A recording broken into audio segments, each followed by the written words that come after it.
Axşamınız xeyir yoldaşlar. Necəsiz? Nə var, nə yox? Neçə vaxtdır video gəlmirdi.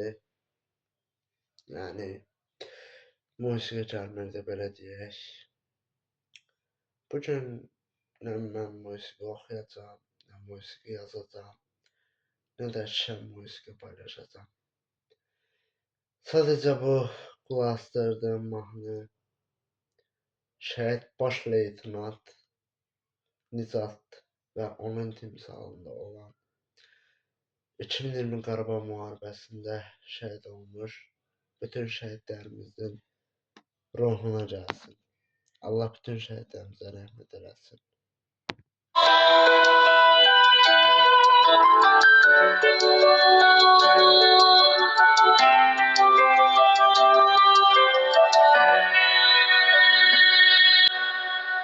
Anacan azahla, ürəyini dağla, gələn Məhdi oğlum, məni bağışla. Şəhid oldu oğlum, görən Məhdin toyun, sil gözün yaşındaki vətən sağ olsun.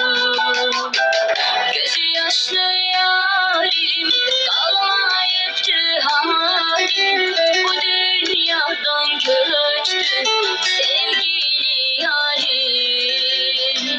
Böyle olsun bilip ki istemezdim ben de, üzülmezdin sen de, beni bağışla.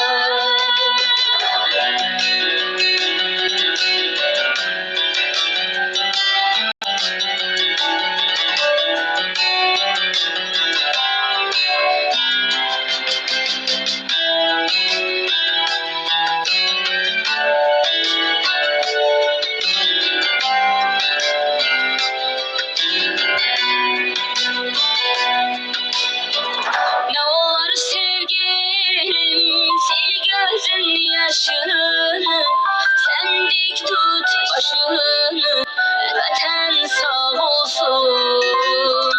Biteceği hasrette, sevgilim elbette, kavuşar cennette, sevenler bir gün.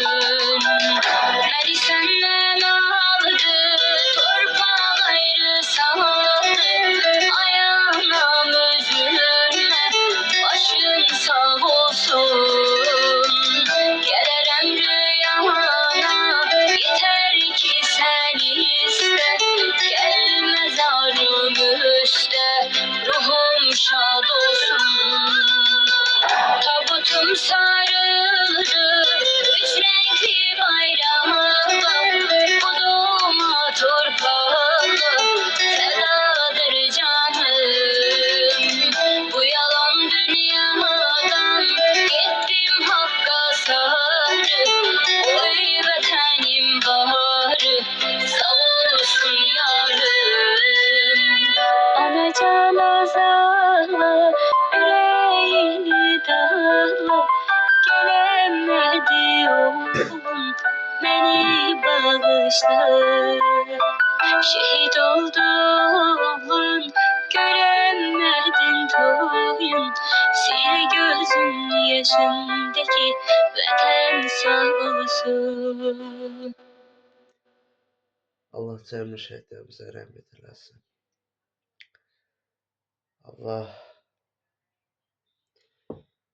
qurban olsam Allah onları en güzel yerine alır cennetine. Cennetin en güzel katına alıb onları. Allah onlara rəhmət eləsin. Allah yerlərini cənnət eləsin. Bugün də 26 fevral Xocavənd faciəsidir.